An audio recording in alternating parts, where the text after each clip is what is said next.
नमस्कार। एक बार फिर से आप सभी का बहुत बहुत स्वागत है परीक्षा वर्ल्ड के इस यूट्यूब चैनल में। दोस्तों, आरआरबी एनटीपीसी 2024 की परीक्षा के लिए महत्वपूर्ण क्लास हम आप तक पहुंचा रहे हैं। इसी क्रम में आज एक और इम्पॉर्टेंट क्लास आज हम डिस्कस करने वाले हैं। आज का हमारा टॉपिक होने वाला है पंचवर्षीय योजनाएं। यह एक ऐसा टॉपिक है जिससे रेलवे भर्ती परीक्षाओं में भर भर के प्रश्न पूछे गए हैं और आगामी आपकी जो एनटीपीसी की परीक्षा है उसमें भी इस टॉपिक से प्रश्न जरूर देखने को मिलेंगे। तो इस टॉपिक से जुड़े जो भी इम्पोर्टेंट प्रश्न बन सकते हैं, जो आपकी आगामी एनटीपीसी की परीक्षा के लिए महत्वपूर्ण हो सकते हैं, उनको यहाँ पे हम डिस्कस करने वाले हैं। यह जो आज का वीडियो है पंचवर्षीय योजनाओं का, आपके लिए बहुत ही ज़्यादा महत्वपूर्ण होने वाला है। तो आइए वीडियो को स्टार्ट करते हैं। पहला प्रश्न आपके स्क्रीन पर है, योजना आयोग का गठन कब हुआ था? बेहतरीन प्रश्न है। प्लानिंग कमीशन यानी कि योजना आयोग के गठन के बारे में पूछा गया है। तो राइट आंसर क्या हो जाएगा? 15 मार्च 1950 को जो है योजना आयोग का गठन किया गया था। ऑप्शन बी आपका यहाँ पे 100% सही हो जाएगा। अगला प्रश्न आपके स्क्रीन पर है, योजना आयोग के पहले उपाध्यक्ष कौन थे? योजना आयोग के पहले उपाध्यक्ष कौन थे? तो राइट आंसर क्या हो जाएगा? गुलजारी लाल नंदा। ऑप्शन आपका सी यहाँ पे बिल्कुल सही हो जाएगा। वहीं योजना आयोग के अगर अध्यक्ष पहले कौन थे पूछा होता, तब आपका राइट आंसर क्या हो जाता? जवाहरलाल नेहरू।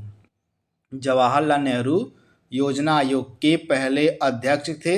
वहीं गुलजारी लाल नंदा जो है पहले उपाध्यक्ष थे, योजना आयोग के थे। इनके बारे में आप याद रखिएगा। अगला प्रश्न आपके स्क्रीन पर है, भारत में प्रथम पंचवर्षीय योजना किसने लागू की थी? भारत में प्रथम जो पंचवर्षीय योजना थी यह किसके द्वारा लागू की गई थी? तो आप लोग याद रखिएगा, उस समय हमारे देश के प्रधानमंत्री थे पंडित जवाहरलाल नेहरू, और इन्हीं के द्वारा जो है भारत में प्रथम पंचवर्षीय योजना को लागू किया गया था। तो ऑप्शन जो है आपका बी 100% यहाँ पे सही हो जाएगा। कौन सी सिंचाई परियोजनाएं प्रथम पंचवर्षीय योजना के दौरान शुरू की गई थी? आपको उस सिंचाई परियोजना की पहचान करनी है जिसकी शुरुआत पहली पंचवर्षीय योजना के दौरान की गई थी। तो राइट आंसर क्या हो जाएगा? दिए गए ऑप्शन में से राइट आंसर हो जाएगा भाखड़ा नांगल बांध। इसकी जो शुरुआत है की गई थी प्रथम पंचवर्षीय योजना के दौरान। तो इसके बारे में आप याद रखिएगा। आइए यहाँ पे कुछ बेसिक फैक्ट्स को जान लेते हैं प्रथम पंचवर्षीय योजना से रिलेटेड। सबसे पहले इस योजना का टाइम पीरियड आपको पता होना चाहिए कि जो पहली पंचवर्षीय योजना थी यह कब से कब तक स्टार्ट की गई थी। तो 1951 से लेके 1956 तक चली थी आपकी पहली पंचवर्षीय योजना। तो इसका ड्यूरेशन आपको याद रखना है। और यह जो प्रथम पंचवर्षीय योजना थी यह हेराल्ड डोमर मॉडल पर आधारित थी। तो इसका मॉडल भी आप याद कर लीजिएगा, हेराल्ड डोमर मॉडल पर आधारित थी यह पहली पंचवर्षीय योजना। तो ये फैक्ट भी आप याद रखिएगा।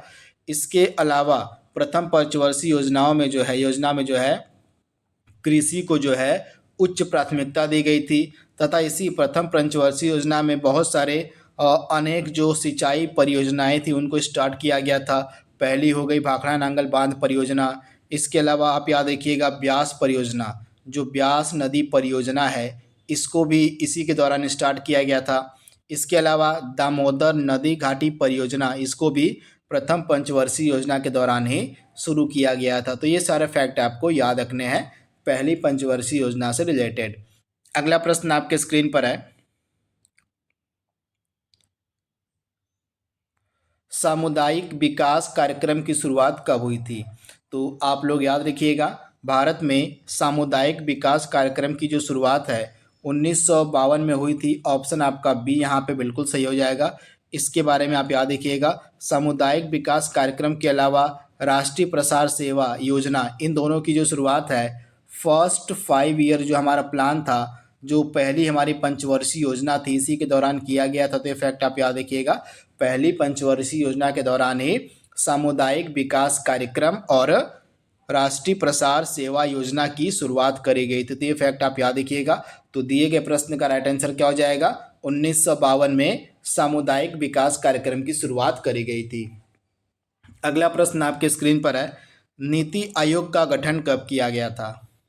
तो आप सभी लोगों को पता है योजना आयोग के स्थान पर नीति आयोग की स्थापना की गई थी 1 जनवरी 2015 को। तो राइट आंसर क्या हो जाएगा?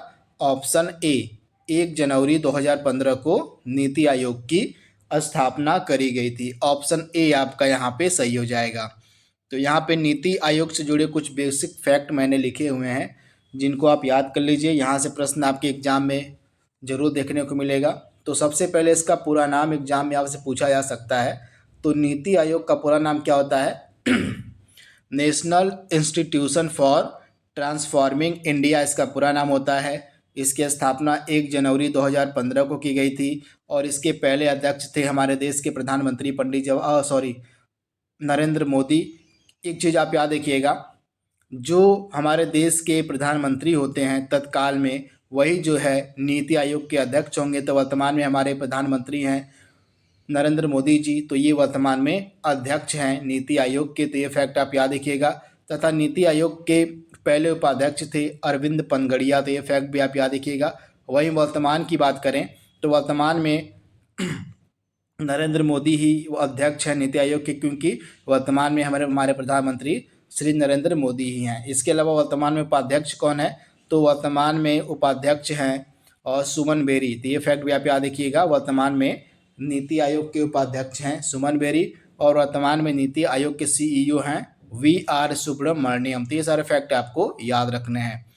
अगला प्रश्न आपके स्क्रीन पर है, भारत के संविधान में पंचवर्षीय योजनाओं की जो अवधारणा है किस देश से ली गई है? तो आप लोग याद रखिएगा, भारत के संविधान में 5 ईयर प्लान यानी कि पंचवर्षीय योजनाओं की जो अवधारणा है इसको रूस से लिया गया है। तो ये फैक्ट आप याद रखिएगा। तो राइट आंसर क्या हो जाएगा? ऑप्शन डी, रूस से। अगला प्रश्न है, विश्व में पहली बार पंचवर्षीय योजनाओं का क्रियान्वयन कब हुआ था? विश्व में पहली बार पंचवर्षीय योजनाओं का क्रियान्वयन कब हुआ था? तो राइट आंसर क्या हो जाएगा? ऑप्शन सी, यानी कि 1928 में पहली बार पंचवर्षीय योजनाओं का जो क्रियान्वयन है वह हुआ था। कहाँ पर हुआ था? तो आइए डिटेल को देख लेते हैं इस प्रश्न के। तो जोसेफ स्टालिन ने 1928 में सोवियत संघ में पहली बार पंचवर्षीय योजनाओं को लागू किया था। तो वर्तमान समय में जो रूस है उस समय उसका नाम हुआ करता था USSR, यानी कि सोवियत संघ वर्तमान में उस समय नाम हुआ करता था रूस का। तो उसी समय रूस में है, तो मतलब उस समय के USSR यानी कि सोवियत संघ में जोसेफ स्टालिन के द्वारा 1928 में पंचवर्षीय योजनाओं को लागू किया गया था। तो ये फैक्ट आप याद रखिएगा। उसके बाद अधिकांश कम्युनिस्ट राज्यों और कई पूंजीवादी देशों ने बाद में 5 ईयर प्लान को अपना लिया था। तो ये फैक्ट आपको याद रखना है। अगला प्रश्न आपके स्क्रीन पर है, नीली क्रांति भारत में पहली बार निम्नलिखित में से किस पंचवर्षीय योजना के दौरान शुरू की गई? नीली क्रांति की बात हो रही है कि भारत में किस पंचवर्षीय योजना के दौरान शुरू की गई थी? तो राइट आंसर क्या हो जाएगा? 7वीं। ऑप्शन आपका यहाँ पे जो सी है बिल्कुल सही हो जाएगा। अगला प्रश्न आपके स्क्रीन पर है, किस पंचवर्षीय योजना में भोजन, कार्य और उत्पादकता का नारा इस्तेमाल किया गया था? वह कौन सी पंचवर्षीय योजना है जिसमें भोजन, काम और उत्पादकता का नारा जो है दिया गया था? तो राइट आंसर क्या हो जाएगा? 7वीं पंचवर्षीय योजना। ऑप्शन आपका बी यहाँ पे बिल्कुल सही हो जाएगा। आइए कुछ बेसिक फैक्ट्स को जान लेते हैं 7वीं पंचवर्षीय योजना से रिलेटेड। तो आप लोग याद रखिएगा कि यह जो योजना है 7वीं पंचवर्षीय योजना, इसका टाइम पीरियड क्या था? तो आपको याद रखना है 1985 से लेके 1990 तक चलाई गई थी 7वीं पंचवर्षीय योजना थी। ये फैक्ट आपको याद रखना है। अगला प्रश्न आपके स्क्रीन पर है, भारत ने किस पंचवर्षीय योजना के दौरान मिश्रित अर्थव्यवस्था को अपनाया था? भारत ने किस पंचवर्षीय योजना के दौरान मिश्रित अर्थव्यवस्था को अपनाया था? तो दूसरी, यानी कि ऑप्शन आपका बी यहाँ पे 100% सही हो जाएगा। द्वितीय पंचवर्षीय योजना की अवधि क्या थी? जो दूसरी पंचवर्षीय योजना थी इसकी अवधि पूछा गया कि क्या थी? तो आप लोग याद रखिएगा, जो दूसरी पंचवर्षीय योजना थी यह 1956 से लेके 1961 तक चलाई गई थी। तो ऑप्शन आपका जो बी वाला है बिल्कुल सही हो जाएगा। आइए दूसरी पंचवर्षीय योजना के बारे में कुछ बात कर लेते हैं, कुछ फैक्ट्स के बारे में। तो यह जो द्वितीय पंचवर्षीय योजना है इसका जो टाइम पीरियड है 1956 से लेके 1961 तक था। ये फैक्ट आप याद रखिएगा। और यह जो है पीसी महालनोबिस मॉडल पर आधारित थी द्वितीय पंचवर्षीय योजना। ये फैक्ट आपको याद रखना है। एक चीज़ और आप याद कर लीजिएगा, इस दूसरी पंचवर्षीय योजना में भारी उद्योगों एवं खनिजों को प्राथमिकता दी गई थी। आप याद रखिएगा, भारी उद्योगों व खनिजों को जो है इस दूसरी पंचवर्षीय योजना में प्राथमिकता दी गई थी। और दूसरी पंचवर्षीय योजना के दौरान ही भारत में दुर्गापुर, भिलाई, राउरकेला जैसे इस्पात कारखानों की स्थापना करी गई थी। तो ये सारे फैक्ट आपको याद रखने हैं। तो दिए गए प्रश्न का राइट आंसर क्या हो जाएगा? 1956 से लेके 1961 के मध्य। अगला प्रश्न आपके स्क्रीन पर है, निम्नलिखित पंचवर्षीय योजनाओं में से कौन सी योजना अनावृष्टि और 2 युद्धों के कारण प्रभावित हुई? यहाँ पे अनावृष्टि का मतलब क्या है कि सूखा। तो किस पंचवर्षीय योजना के दौरान भारत में सूखा पड़ा था और 2 युद्ध हुए थे? तो आपको याद रखना है तीसरी पंचवर्षीय योजना। ऑप्शन आपका यहाँ पे क्या सही हो जाएगा? ऑप्शन आपका यहाँ पे जो यहाँ पे दिया गया है तीसरी यानी कि सी ऑप्शन आपका बिल्कुल सही हो जाएगा। तीसरी पंचवर्षीय योजना के दौरान भारत में सूखा पड़ा था यानी कि अनावृष्टि हुई थी और 2 लड़ाइयाँ लड़ी गई थी। तो ये फैक्ट आप याद रखिएगा। तो तीसरी पंचवर्षीय योजना का समय क्या था? तो आप लोग याद रखिएगा 1961 से 66, 1961 से लेके 66 के मध्य ये योजना चलाई गई थी तथा यह जो है अपने लक्ष्य को प्राप्त करने में असफल रही थी क्योंकि इसी योजना के दौरान भारत में सूखा पड़ गया था और 2 इम्पॉर्टेंट युद्ध भारत ने लड़े थे। कौन कौन से 2 इम्पॉर्टेंट युद्ध थे? तो भारत चीन का युद्ध हुआ था 1962 में, भारत चीन युद्ध हुआ 1962 में, और भारत पाकिस्तान युद्ध होता है 1965 में। तो ये फैक्ट आप याद रखिएगा। तो ये 2 इम्पॉर्टेंट लड़ाइयाँ जो है भारत ने लड़ी थी 1962 और 1965 में। तो ये फैक्ट आपको याद रखना है। अगला प्रश्न आपके स्क्रीन पर है, जवाहर रोजगार योजना किस पंचवर्षीय योजना के दौरान शुरू की गई थी? जवाहर रोजगार योजना जो है किस पंचवर्षीय योजना के दौरान स्टार्ट करी गई थी? तो राइट आंसर क्या हो जाएगा? 7वीं। इसके बारे में आपको याद रखना है, 7वीं पंचवर्षीय योजना के दौरान जो है जवाहर रोजगार योजना को शुरू किया गया था। तो ऑप्शन ए आपका सही हो जाएगा। यहाँ पे प्रश्न के डिटेल को आप देख सकते हैं। जवाहर रोजगार योजना जो है 7वीं पंचवर्षीय योजना के दौरान शुरू की गई थी। ये फैक्ट आप याद रखिएगा। तथा यह जो 7वीं पंचवर्षीय योजना है इसको 1985 से लेके 1990 के मध्य लागू किया गया था। यह इस योजना का जो उद्देश्य था ग्रामीण क्षेत्रों में रोजगार के अवसर पैदा करना और इन क्षेत्रों में बुनियादी ढांचे में सुधार करना था। तो ये फैक्ट आपको याद रखना है। दोस्तों, अगर आपको यह क्लास पसंद आ रही हो तो इस क्लास को आप ज़्यादा से ज़्यादा शेयर कर दीजिएगा अपने दोस्तों के मध्य जो आरआरबी एनटीपीसी 2024 की परीक्षा की तैयारी कर रहे हैं। आइए अगले प्रश्न की तरफ चलते हैं हम। अगला प्रश्न आपके स्क्रीन पर है, 11वीं पंचवर्षीय योजना कब समाप्त हुई थी? आपसे पूछा गया है कि जो 11वीं पंचवर्षीय योजना है यह समाप्त कब हुई थी? बेहतरीन प्रश्न है। तो राइट आंसर क्या हो जाएगा? 2012 में। इसके बारे में आप याद रखिएगा, जो 11वीं पंचवर्षीय योजना है यह 2012 में समाप्त हुई थी। इसका टाइम पीरियड क्या था? तो 2007 से 2012। तो ये फैक्ट आप याद रखिएगा, 2007 से 2012 तक चलाई गई थी 11वीं पंचवर्षीय योजना।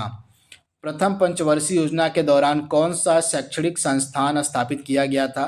तो आप लोग याद रखिएगा, भारतीय प्रौद्योगिकी संस्थान का जो एक्ट था यह प्रथम पंचवर्षीय योजना के दौरान आया था। तो राइट आंसर क्या हो जाएगा? भारतीय प्रौद्योगिकी संस्थान का जो अधिनियम था, जो एक्ट था, इसी के दौरान आया था, प्रथम पंचवर्षीय योजना के दौरान आया था। अगला प्रश्न आपके स्क्रीन पर है, द्वितीय पंचवर्षीय योजना के दौरान कौन सा अनुसंधान संस्थान स्थापित किया गया था? तो जो द्वितीय पंचवर्षीय योजना है इसके दौरान Tata institute of fundamental research की स्थापना की गई थी। तो ऑप्शन आपका जो बी है बिल्कुल सही हो जाएगा, Tata institute of fundamental research. तथा यह जो द्वितीय पंचवर्षीय योजना है इसका टाइम पीरियड था 1956 से लेके 1961। तो वर्ष भी आपको याद रखना है किन किन योजनाओं को किस वर्ष में लागू किया गया था, वर्ष भी आपको क्रोनोलॉजी के प्रश्नों में देखने को मिल सकता है। अगला प्रश्न आपके स्क्रीन पर है, किस पंचवर्षीय योजना में भारतीय रुपये का अवमूल्यन देखा गया था? किस पंचवर्षीय योजना के दौरान भारतीय रुपये में अवमूल्यन देखने को मिला था? तो राइट आंसर क्या हो जाएगा? तीसरी पंचवर्षीय योजना में जो है भारतीय रुपये में अवमूल्यन देखने को मिला था, यानी कि ऑप्शन आपका सी बिल्कुल सही हो जाएगा। तो भारतीय रुपये में जो अवमूल्यन है अब तक 3 बार किया जा चुका है। आपको वर्ष याद रखना है, पहली बार 1949 में हुआ था, दूसरी बार 1966 में हुआ था जब तीसरी पंचवर्षीय योजना चल रही थी, और तीसरी बार जो भारतीय रुपये में अवमूल्यन था वह 1991 में हुआ था। तो ये फैक्ट आपको याद रखना है। तो दिए गए प्रश्न में पूछा गया है कि किस पंचवर्षीय योजना में भारतीय रुपये का अवमूल्यन देखा गया था? तो तीसरी पंचवर्षीय योजना में, तीसरी पंचवर्षीय योजना का कार्यकाल था 1961 से लेके 1966 के मध्य। तो 1966 में ही भारतीय रुपये का जो अवमूल्यन था वह देखने को मिला था। तो इसके बारे में आपको याद रखना है। अगला प्रश्न आपके स्क्रीन पर है, भारतीय अर्थव्यवस्था के लिए कौन से वर्ष योजना अवकाश वाले थे? योजना अवकाश वाले वर्ष की आपको पहचान करनी है। इम्पॉर्टेंट प्रश्न है, यहाँ से प्रश्न आपके एग्जाम में डायरेक्टली देखने को मिल सकता है। तो भारतीय अर्थव्यवस्था में प्रथम योजना अवकाश वाला वर्ष कौन सा था? तो आपको याद रखना है 1966 से लेके 1969। यह जो है भारतीय अर्थव्यवस्था में प्रथम योजना अवकाश वाला वर्ष कहा जाता है। तो ये यहाँ पे लिख लीजिएगा आप, यहाँ पे इसको जो है प्रथम योजना अवकाश का वर्ष कहा जाता है। ऐसा क्यों किया गया? तो आप सभी को पता होगा कि इससे पहले जो है तीसरी पंचवर्षीय योजना चल रही थी जो काफ़ी असफल हुई थी, क्योंकि तीसरी पंचवर्षीय योजना के दौरान भारत ने 2 युद्ध लड़े थे और भारत में सूखा पड़ा था, जिस कारण से जो तीसरी पंचवर्षीय योजना थी वह काफ़ी असफल रही थी, जिसको देखते हुए जो है योजना अवकाश लाया गया था 1966 से लेके 1969 तक। तो ये फैक्ट आपको याद रखना है। अगला प्रश्न आपके स्क्रीन पर है, किस पंचवर्षीय योजना के दौरान भारत में हरित क्रांति के फलस्वरूप कृषि में उन्नति हुई थी? तो आप लोग याद रखिएगा, हरित क्रांति के फलस्वरूप कृषि में जो उन्नति थी यह चौथी पंचवर्षीय योजना के दौरान हुई थी। तो ये फैक्ट आपको याद रखना है। राइट आंसर क्या हो जाएगा? चौथी, यानी कि ऑप्शन आपका जो डी है बिल्कुल सही हो जाएगा। आप सभी को पता है कि 1960 के दशक में, यानी कि आपका तीसरी पंचवर्षीय योजना के बाद जो हरित क्रांति थी उसकी शुरुआत करी गई थी। तो हरित क्रांति की शुरुआत के बाद जो भारतीय कृषि में उन्नति देखने को मिली थी वह चौथी पंचवर्षीय योजना के वर्षों में देखने को मिली थी। तो ये फैक्ट आपको याद रखना है। अगला प्रश्न आपके स्क्रीन पर है, पाँचवीं पंचवर्षीय योजना का प्राथमिक फोकस क्या था? जो पाँचवीं पंचवर्षीय योजना थी इसका फोकस किस पर था? तो गरीबी उन्मूलन पे। ये फैक्ट आप याद रखिएगा, गरीबी उन्मूलन पर पूरी तरह से फोकस थी आपकी पाँचवीं पंचवर्षीय योजना थी। ये फैक्ट आपको याद रखना है। जो पाँचवीं पंचवर्षीय योजना थी इसका जो टाइम पीरियड था यह 1974 से 78 तक था। तो इसका टाइम पीरियड भी आप याद कर लीजिएगा, 1974 से लेके 78 तक जो है पाँचवीं पंचवर्षीय योजना को चलाया गया था। तो ये फैक्ट आपको याद रखना है। तथा इसी पाँचवीं पंचवर्षीय योजना का जो लक्ष्य था यह गरीबी उन्मूलन रखा गया था। तो ये सारे फैक्ट आपको याद रखने हैं। अगला प्रश्न आपके स्क्रीन पर है, पाँचवीं पंचवर्षीय योजना को किसने अस्वीकार कर दिया था? तो आप लोग याद रखिएगा, जो पाँचवीं पंचवर्षीय योजना है इसको 1 वर्ष पहले ही समाप्त कर दिया गया था मोरारजी देसाई के द्वारा। तो ऑप्शन आपका यहाँ पे बी जो है बिल्कुल सही हो जाएगा। आप इसके बारे में याद रखिएगा। तो जो पाँचवीं पंचवर्षीय योजना थी इसका जो टाइम पीरियड था यह तो होना था 1974 से लेके 1979 तक, परंतु जो है इसको मोरारजी देसाई की सरकार ने 1 वर्ष पहले यानी कि 1978 में ही समाप्त कर दिया था। तो ये फैक्ट आप याद रखिएगा। तो मोरारजी देसाई के द्वारा इसको जो है अस्वीकार कर दिया गया था। तथा मोरारजी देसाई का संबंध किस पार्टी से था? तो जनता पार्टी से था। तो ऐसा हुआ क्यों था? क्योंकि जो चुनाव हुए थे, चुनाव में कांग्रेस पार्टी हार जाती है और जनता पार्टी की सरकार बनती है, तो जनता पार्टी ने इस पंचवर्षीय योजना को 1 वर्ष पहले ही समाप्त कर दिया। तो ये कुछ जानकारी भी आप याद रख सकते हैं। अगला प्रश्न आपके स्क्रीन पर है, किस सरकार ने रोलिंग योजना की शुरुआत करी थी? रोलिंग योजना, रोलिंग प्लान से प्रश्न आपके एग्जाम में बनेंगे तो इस प्रश्न को आप बिल्कुल ध्यान से याद कर लीजिएगा। रोलिंग योजना को हिंदी में हम बोलते हैं अनवरत योजना, तथा इसको जो है दूसरा योजना अवकाश भी कहा जाता है। तो ये फैक्ट भी आप याद रखिएगा, इसको अनवरत योजना के नाम से भी जाना जाता है, या इसको जो है द्वितीय योजना अवकाश भी कहा जाता है। तो जो रोलिंग योजना थी, जो अनवरत योजना थी, यह 1978 से 80 तक चलाई गई थी जनता पार्टी की सरकार के द्वारा। तो ये फैक्ट आप याद रखिएगा। तो राइट आंसर क्या हो जाएगा? जनता पार्टी की सरकार के द्वारा रोलिंग योजना को शुरू किया गया था। इसका ड्यूरेशन क्या था? तो 1978 से लेके 80 तक यह रोलिंग योजना चली थी, और इसको जो है हम द्वितीय योजना अवकाश के नाम से जानते हैं। तो पहला योजना अवकाश आपका कब से कब तक था? 1966 से लेके 1969 तक आपका प्रथम योजना अवकाश था, और दूसरा योजना अवकाश 1978 से लेके 80 को माना जाता है। तो ये फैक्ट आपको याद रखना है। अगला प्रश्न आपके स्क्रीन पर है, किस पंचवर्षीय योजना के तहत राष्ट्रीय कृषि और ग्रामीण बैंक की स्थापना की गई थी? यानी कि नाबार्ड बैंक की जो स्थापना है किस पंचवर्षीय योजना के दौरान करी गई थी? तो राइट आंसर क्या हो जाएगा? छठी पंचवर्षीय योजना। ये फैक्ट आप याद रखिएगा। छठी पंचवर्षीय योजना के दौरान जो है 1982 में जो है राष्ट्रीय कृषि एवं ग्रामीण विकास बैंक की स्थापना करी गई थी। तो राइट आंसर क्या हो जाएगा? ऑप्शन सी, यानी कि छठी योजना और पंचवर्षीय योजना का जो टाइम पीरियड था यह 1980 से 85 था। 1980 से 85 के मध्य चलाई गई थी छठवीं पंचवर्षीय योजना।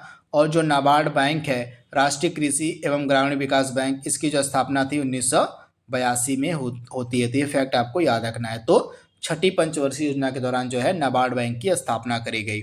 अगला प्रश्न आपके स्क्रीन पर है, देश की तेजी से बदलती आर्थिक स्थिति के कारण कौन से 2 वर्षों में वार्षिक योजनाएं चलाई गई थी? तो आप लोग याद रखिएगा, 1990 से लेके 92 के मध्य जो है पंचवर्षीय योजनाओं का क्रियान्वयन नहीं होता है। इन 2 वर्षों के मध्य जो है भारत में 2 वर्षों की वार्षिक योजनाएं चलाई जाती हैं। तो राइट आंसर क्या हो जाएगा? 1990 से लेके 1992 तक जो है हमारे देश में वार्षिक योजनाएं चलाई जाती हैं। तो ये फैक्ट आपको याद रखना है। अगला प्रश्न आपके स्क्रीन पर है, तथा इस समय जो देश में हमारे राजनीतिक अस्थिरता भी चल रहे हो काफ़ी हद तक बढ़ गई थी। तो राजनीतिक अस्थिरता के कारण भी इन 2 वर्षों में जो पंचवर्षीय योजनाएं हैं उनका क्रियान्वयन नहीं किया गया था। पंचवर्षीय योजनाओं के दौरान इन 2 वर्षों में वार्षिक योजनाओं को लागू किया गया था। तो ये फैक्ट आप याद रख सकते हैं। भारत जो है विश्व व्यापार संगठन का सदस्य कब बना? तो 1 जनवरी 1995 को भारत जो है विश्व व्यापार संगठन का मेंबर बनता है, सदस्य बनता है। तो ऑप्शन आपका ए जो है बिल्कुल सही हो जाएगा। तो इस दौरान भारत में कौन सी पंचवर्षीय योजना चल रही थी? 8वीं पंचवर्षीय योजना। आप याद रखिएगा, जब भारत WTO का सदस्य बनता है, मेंबर बनता है, तो इस समय भारत में 8वीं पंचवर्षीय योजना चल रही थी। तो 8वीं पंचवर्षीय योजना का जो टाइम पीरियड था वह 1992 से लेके 1997 तक था। 8वीं पंचवर्षीय योजना का समय काल। तो ये फैक्ट आपको याद रखना है। अगला प्रश्न आपके स्क्रीन पर है, 10वीं पंचवर्षीय योजना का लक्ष्य विकास मतलब कितना लक्ष्य रखा गया था विकास का? 10वीं पंचवर्षीय योजना का विकास का जो लक्ष्य था वह कितना था? तो 8% का इसका लक्ष्य रखा गया था। तो इसके बारे में आप याद रखिएगा, 10वीं पंचवर्षीय योजना का लक्ष्य विकास दर 8% था, यानी कि ऑप्शन आपका सी जो है बिल्कुल सही था। तो इसके बारे में आप याद रखिएगा, इम्पॉर्टेंट है। इसके अलावा अगला प्रश्न आपके, लेकिन यह जो है अपने लक्ष्य से जो है कम ही विकास दर को प्राप्त कर पाती है। तो ये फैक्ट भी आप याद रखिएगा, जो 10वीं पंचवर्षीय योजना थी इसका विकास का लक्ष्य तो रखा गया था कि 8% तक का विकास दर हमको प्राप्त करना है, परंतु इस योजना ने करीब 7.6% की वार्षिक वृद्धि को ही प्राप्त किया। तो लक्ष्य से कम की प्राप्ति इस योजना ने करी थी। 9वीं पंचवर्षीय योजना के कार्यान्वयन के दौरान भारत के प्रधानमंत्री कौन थे? तो सबसे पहले आइए टाइम पीरियड देख लेते हैं 9वीं पंचवर्षीय योजना का। जो 9वीं पंचवर्षीय योजना है इसका जो टाइम पीरियड था भारत में था 1997 से 2002। 1997 से 2002 तक चलाई गई थी 9वीं पंचवर्षीय योजना। तो इस दौरान भारत के प्रधानमंत्री थे अटल बिहारी वाजपेयी, यानी कि ऑप्शन आपका बी यहाँ पे बिल्कुल सही हो जाएगा। इसके बारे में आपको याद रखना है, अटल बिहारी वाजपेयी। अगला प्रश्न आपकी स्क्रीन पर है, किस पंचवर्षीय योजना के दौरान भारत में 14 बैंकों का राष्ट्रीयकरण किया गया था? तो आप लोग याद रखिएगा, चौथी पंचवर्षीय योजना के दौरान जो है भारत में 14 बैंकों का राष्ट्रीयकरण किया गया था, यानी कि ऑप्शन आपका जो बी है बिल्कुल सही हो जाएगा। तो ये जो 14 बैंक हैं इनका जो राष्ट्रीयकरण है यह हुआ था 1969 में, ये फैक्ट आप याद रखिएगा। तो यहाँ से प्रश्न आपके एग्जाम में देखने को मिल सकता है। तथा चौथी पंचवर्षीय योजना का जो टाइम पीरियड था यह 1969 से 74 तक था। 1969 से लेके 1974 तक चलाई गई थी चौथी पंचवर्षीय योजना। एकीकृत ग्रामीण विकास कार्यक्रम और training of rural youth for self employment यानी कि ट्राइसेम जैसे विकास योजनाओं को किस पंचवर्षीय योजना के दौरान शुरू किया गया था? तो ये जो दो इम्पोर्टेंट विकास योजनाएं थी इनको चलाया गया था छठवीं पंचवर्षीय योजना के दौरान। तो राइट आंसर क्या हो जाएगा? यहाँ पे दोनों ही ऑप्शन आपके गलत दिए गए हैं, तो यहाँ पे राइट आंसर क्या होने वाला है? यहाँ पे छठी हो जाएगा।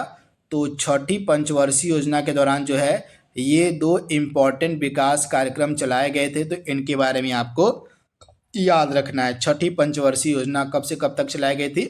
1980 से लेके 1985 तक चलाई गई थी। अगला प्रश्न आपके स्क्रीन पर है। तो यहाँ पे चौथी पंचवर्षीय योजना के बारे में कुछ फैक्ट्स दिए गए हैं जिनको आप देख सकते हैं। तो यह जो चौथी पंचवर्षीय योजना थी यह 1969 से लेके 1974 तक चलाई गई थी।